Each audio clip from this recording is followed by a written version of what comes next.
শুভ সকাল। আজকের দিনটা শুরু করলাম আমার মনের মতন করে ঘরটাকে সাজিয়ে। বিছানায় সাদা বেড কাভারটা পেতে আর বালিশের কাভারগুলো সুন্দর করে লাগানোর পর মনে হলো যেন ঘরটা আরও বেশি সুন্দর হয়ে গেছে। সো হ্যালো এভরিওয়ান, কেমন আছো তোমরা সবাই? আশা করি অনেক ভালো আছো আর তোমাদের ভালোবাসায় আমিও অনেক ভালো আছি। তো দেখো, সকাল সকাল আবারও কিন্তু তোমাদের সামনে একটা নতুন ব্লগ নিয়ে চলে এসেছি। আর পুরো ভিডিওটা দেখার জন্য তোমাদের কিন্তু অনেক অনুরোধ করছি, পুরো ভিডিওটা অবশ্যই দেখো। তারপর এই যে দেখো, ঘরের জানলা খুলে নিলাম। আর চলো এবার সুন্দর করে বেড কাভারগুলো পাতা যাক, ঘরটা গোছানো যাক। না, তার আগে একটু ফোন দেখে নিই, কারণ অনেক দিন পর আমি এরকম ঘরে বসে বসে ফোন দেখছি আর কি। তো চলো, অনেকক্ষণ ধরে এরকম ফোন ঘেঁটে নিলাম, অনেক কিছু দেখে নিলাম। তো চলো, আর কতক্ষণ বসে বসে ফোন ঘাঁটবো। তো চলো এবার বিছনাটা ভালো করে গুছিয়ে নিই। তো চলো, কথাটা তো অনেকবারই বলে ফেললাম। যাই হোক তোমরা একটু প্লিজ মানিয়ে নিও। আর এই যে এই সাদা কালারের বেড কাভারটা যে কি মন কেড়েছে আমার, আমি মোটেও ভুলতে পারছি না এই বেড কাভারটা। তো যখনই আমি বেড কাভার পাতি, এই সাদা কালারের বেড কাভারটাই পাতি।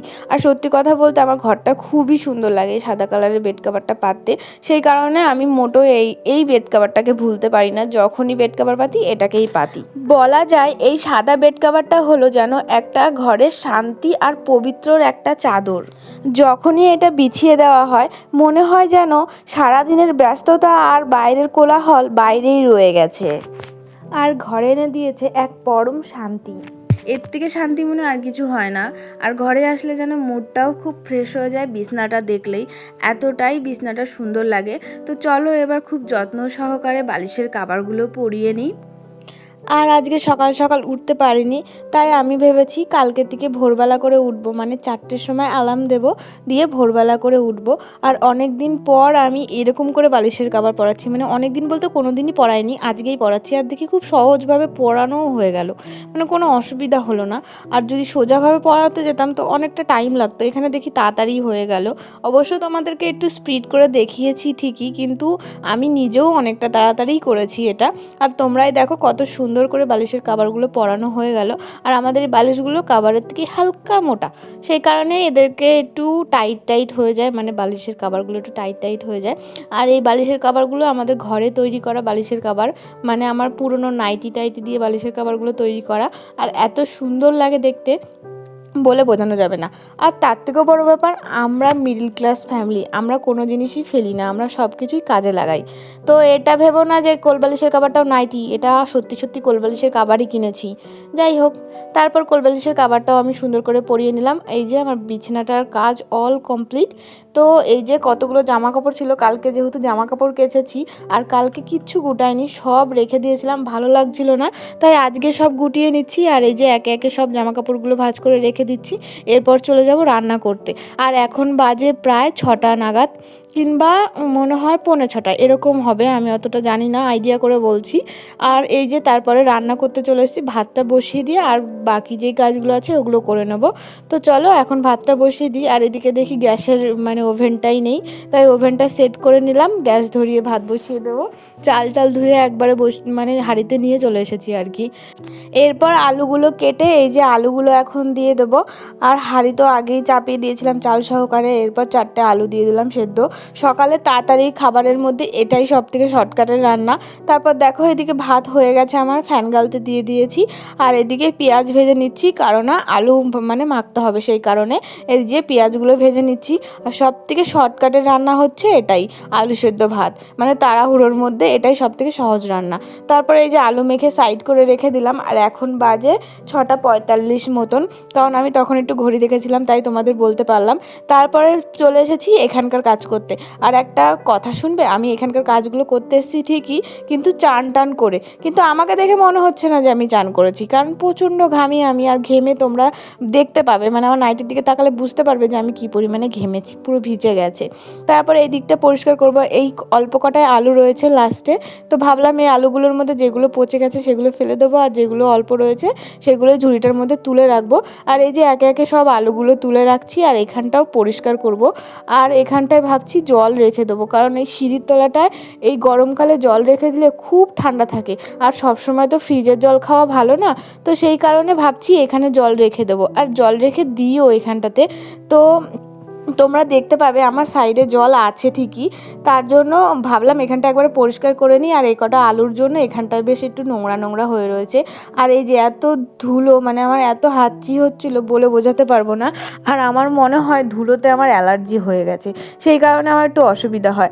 আর এখানে অনেক জুতোও ছিল, সেই জুতোগুলোও ভাবছি আজকে ধুয়ে ফেলবো।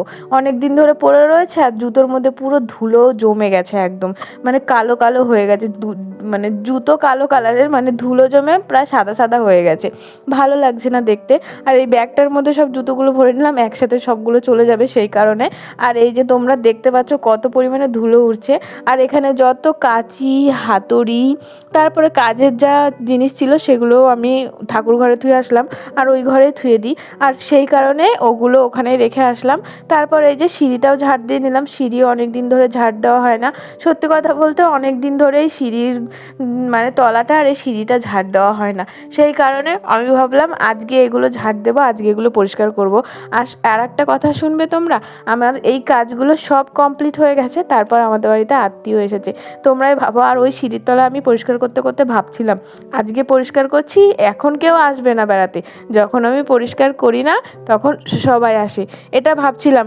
আর সত্যি কথা বলতে কাজ কমপ্লিট, আর দেখি এদিকে আত্মীয় ঢুকে পড়েছে। মানে একটা ঠাম্মা এসেছিলো, ঠাম্মার মেয়ে এসেছিলো, মানে আমার দাদুর দিদি এসেছিলো, নিজের দিদি, মানে আমার ঠাকুমা শাশুড়ির ননদ এসেছিল আর কি। তারপরে ওই ঠাম্মা এসেছিলো, বড় ঠাম্মা, ওই ঠাম্মা আর ওনার মেয়ে ওই পিসি এসেছিলো। তো ওরা এসেছিলো, তারপরে ওরা মানে আমার ক্ষেত্রে ভালোই হয়েছে, ঘর দোর গুছিয়ে রেখেছি, ভালো হলো। না হলে আমারই খারাপ লাগতো যে এই মা ওরা আসলো, ঘর দোর গোছালাম না। আর এরকম করেই আমাদের বাড়িতে আত্মীয় স্বজন আসতেই থাকে, সেই কারণে সবসময় আমি ঘর দোর গুছিয়ে রাখার চেষ্টা করি। কারণ কখন কোন সময় কোন আত্মীয় স্বজন চলে আসবে সে তো বলা যায় না, এসে তো ওই নোংরা ঘর দুয়ার দেখবে। সেই কারণে সব সময় আমি চেষ্টা করি ঘর দুয়ার গুছিয়ে গাছিয়ে রাখার, মেন করে আমার ঘরটা। আর আমার ঘরটা এমনিতেও যদি এলোমেলো হয়ে থাকে আমার একটুও ভালো লাগে না, সেই কারণে আমার ঘরটা আরও বেশি গুছিয়ে রাখার চেষ্টা করি। আর এখানে সেই ছোটো ট্রলিটা নিয়ে আমি বেড়াতে গেছিলাম না, তো সেই ছোটো ট্রলিটা আজকে আমি তুলে রাখবো বড় ট্রলির মধ্যে। আর বড় ট্রলির মধ্যে অনেকগুলো জামা কাপড় ছিল, সেগুলো এখন ছোটো ট্রলির মধ্যে নিলাম। আরও কিছু কিছু ব্যাগ ছিল, সেগুলোও এখন আমি ছোটো ট্রলির মধ্যে নিয়ে নিলাম। নিয়ে ছোটো ট্রলিটা আটকিয়ে বড় ট্রলির মধ্যে ভরে ফেলবো, তারপর ড্রেসিং টেবিল শোকেসের ওপরে তুলে থবো, কারণ এটা এখন আমার নিচে কোনো কাজ নেই। আর এই যে চেন আটকিয়ে থুয়ে দিলাম। আর ট্রলিটা সত্যি কথা বলতে প্রায় 10 কেজি ওজন হবে, এত ভারী। প্রথমে তো উল্টো করে রেখে দিয়েছিলাম, তারপরে আবার বাহুবলীর মতন কাঁধে নিয়ে এক হাতে ধরে তারপরে ওটা ঠিক করে, মানে বিছনা চাদরটা ঠিক করে তারপরে আবার সুন্দর করে রেখে দিলাম, ঘুরিয়ে রেখে দিলাম। কারণ ওই দিকটায় আমি আমার হাজব্যান্ডের ব্লেজারটা ঝুলিয়ে রাখি, সুবিধা হয়। হাজব্যান্ডের ব্লেজারটা প্রচুর প্রচুর বড়, তো সেই কারণে শোকেসে ধরে না, সেটা বাইরেই রাখতে হয়, একটু পরিষ্কার পরিচ্ছন্ন করে রাখতে হয়, এই যা। তারপর দেখো ঘরটাও ঝাড় দিয়ে এসেছি, কিন্তু ঘরের ভিডিও করেছি, কিন্তু ভিডিও অন করিনি। এর থেকে কষ্ট আর কি হয় বলো তো, তাই ওটা তোমাদের সাথে আর শেয়ার করতে পারলাম না। বারান্দাটা ঝাড় দিয়ে নিলাম, আর যা নোংরা ছিল সেগুলো তো হাতে করে ফেলে দিয়েই এসেছি। আর এই যে ঘর দুয়ার সব আর একবার ভালো করে ঝাড় দিয়ে নিলাম। আর এইভাবে কাজ করলে সত্যিই মনটাও ভালো হয়ে যায়, ঘর দুয়ার পরিষ্কার পরিচ্ছন্ন থাকলে নিজের মনটাও ফ্রেশ থাকে। সত্যি কথা বলতে একবার পরিষ্কার পরিচ্ছন্ন করেই দেখো না, দেখবা কতটা শান্তি, এর থেকে শান্তি মনে আর অন্য কোনো কিছুতে হয় না। তারপর এই যে ঘরটা একটু সুগন্ধ আর ঘরটা একটু ভালো করার জন্য একটু ঘরের মধ্যে স্প্রে করে নিলাম, রুম স্প্রে। তো এটা শুকতে এত ভালো লাগে বলে বোঝাতে পারবো না, তার জন্য হুড়ুর হুড়ুর করে অনেকগুলো দিয়ে নিলাম। আর এই রুম স্প্রেটাও দিয়েছি, খুবই ভালো হয়েছে, যেহেতু ঠাম্মা ওরা এসছে, তো ওরা এসেও ঘরের মধ্যে একটা আলাদা স্মেল পাবে। আমি তো পাবো না, কেননা আমি সবসময় থাকি, আমি ওই স্মেলটা পাই না, যখন দিই তখনই পাই, কিন্তু হট করে যখন অন্য কেউ ঘরে ঢুকবে তারা পাবে, তো সেই কারণে আমি পাই না। আর আমি যখন বাঁকুড়া থেকে বাড়ি এসেছিলাম তখন আমি পেয়েছিলাম ঘরের মধ্যে এই স্মেলটা, আমার খুব ভালো লেগেছে। মানে হট করে যারা আসে তারা পাবে, যারা সবসময় থাকে তারা পাবে না। তারপর এদিকে আমি যে জুতোগুলো ধুয়ে দিয়েছিলাম সেগুলো এখন মুছে শু ক্যাবিনেটের মধ্যে রেখে দেবো। আর এগুলো বাবার বুট জুতোটা আমি ভালো করে প্যাকেটের মধ্যে রেখে দেবো ভাবছি, নাহলে শু ক্যাবিনেটের ভেতরেও ধুলো জমে যাবে, সেই কারণে। আর এই বুটের লেসটাও আমি লাগিয়ে নিচ্ছি। আর এই যে লেসটা লাগানো হয়ে গেছে, প্যাকেটে ভরে সুন্দর করে মুড়িয়ে আমি একদম রেখে দিলাম। তারপরে আমার জুতোটাও আমি ওইভাবে রেখে দিয়েছিলাম। তারপর ভাবলাম না, প্যাকেটেই রেখে দিই, নাহলে আমারটাও কালো কালারের জুতো, ধুলো পড়লে স্পষ্ট বোঝা যায়, দেখতে ভালো লাগে না। তারপরে এদিকে দেখি শু ক্যাবিনেটের দুটো রড খুলে গেছে, সেটা আবার লাগিয়ে দিলাম। আর এই যে মা সেদিনকার জুতো কিনে নিয়ে এসেছিলো, সেই জুতোটাও রেখে দিলাম। এখন বসে পড়বো মিক্সারটা পরিষ্কার করতে। মিক্সারের কোনায় কোনায়গুলো নোংরা জমে রয়েছে, তাই একটু কলিং দিয়ে সুন্দর করে পরিষ্কার করে নিচ্ছি। আর আমাদের মিক্সারটা যেহেতু সাদা কালারের, একটু নোংরা পড়লেই খুব স্পষ্টভাবে বোঝা যায়। আমার হাজব্যান্ডকে বলেছিলাম মিক্সার কেনার সময় একটা অফ হোয়াইট কালার কিনতে, যেন নোংরা হলে বোঝা না যায়। যাই হোক, আমার হাজব্যান্ড এটা যত্ন সহকারে পছন্দ করে কিনে নিয়ে এসেছে, সেটা কোনো ব্যাপার না। যেহেতু হাজব্যান্ড অ্যানিভার্সারি গিফট দিয়েছে, সেটা তো আরও সুন্দর করে যত্ন করে রাখতে হবে। তারপরে এইদিকে এই পুচকুটা চলে এসেছিলো, কিন্তু ও ঘরে থাকছিল না। অ্যাকচুয়ালি আমি বসেছিলাম, সেই কারণে ও থাকছিল না, ও এখন ঘুরবে। আর ওর ঠাম্মি এসে নিয়ে চলে গেছে। আর এটা হচ্ছে আর একটা ঠাম্মি, বড় ঠাম্মি এসেছিল, তারপরে বড় ঠাম্মি আবার চলে গেছে। এটাও আবার বড় ঠাম্মির বোন, মানে আমার দাদুর বোন এটা। তো ওই বড় ঠাম্মি যাওয়ার পর এই ছোটো ঠাম্মি চলে এসেছে। তাই ঠাম্মাকে বলছিলাম যে বড় ঠাম্মি এখনই গেল, তারপরে তুমি আসলে, দেখো আমি কি পরিমাণে ঘেমেছি, আমার পুরো পিঠটা ভিজে গেছে, এত ঘামি, কি আর বলবো, মানে ঠান্ডা ঠান্ডা ছাড়তে যায় না, এত পরিমাণে ঘামি এর জন্য।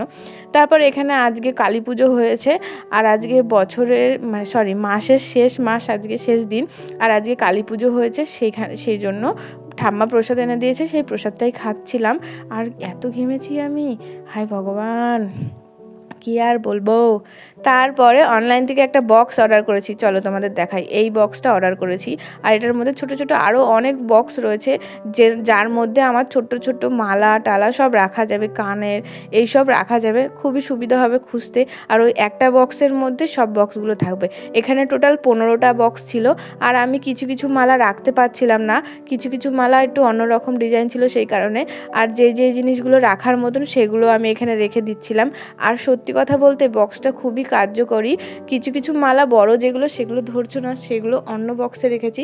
আর ছোট ছোট চেনগুলো সবসময় খুঁজে পাওয়া যায় না, কানেরগুলো খুঁজে পাওয়া যায় না, সেইগুলো এর মধ্যে রেখে দিয়েছি। তারপরে আমার বিয়ের নাকের নথ, বিয়ের টিকলি, সেটা রেখে দিয়েছি, যেটা আমার খুব স্মৃতিকর একটা জিনিস, কি আর বলবো। তো কিছু বলার নেই, তার জন্য এই যে সব একে একে আমি এখানে রেখে দিলাম। তারপর এখানে আমি সুন্দর করে গুছিয়ে রাখলাম। আর এখানে আমার বিয়ের আগের একজোড়া কানের দেখছিলাম, কানেরটা দেখতে খুব ভালো লাগছিল, তাই ভাবছিলাম একদিন সুন্দর করে সাজবো, সেজেই কানের দুটো পরবো, দেখবো কেমন লাগে। খুবই ইচ্ছা আর কি, অনেক দিন পরিনি, আর মানে একবারই পরেছিলাম মনে হয় বিয়ের আগে কিনেই। তো অনেক বড় বড় কানেরগুলো এখন পরতে একটু কেমন লাগে, তাই ভাবছিলাম ভিডিও করব একদিন, তো কানেরগুলো একদিন পরে তোমাদেরকে শেয়ার করব ভিডিও। তো যাই হোক, ভিডিওটা আমার কেমন লেগেছে অবশ্যই বলো। আর ভিডিও বেশি বড় করব না, আজকে এখানেই ভিডিও শেষ করে দিচ্ছি। ভালো লাগলে কিন্তু অবশ্যই একটা লাইক, কমেন্ট, শেয়ার, সাবস্ক্রাইব করে দিও। আর তোমার বন্ধুদের সাথেও শেয়ার করে দিও আমার ভিডিওটা ভালো লাগলে। তোমরা আমার পাশে থাকলে আমার খুব ভালো লাগে। টাটা।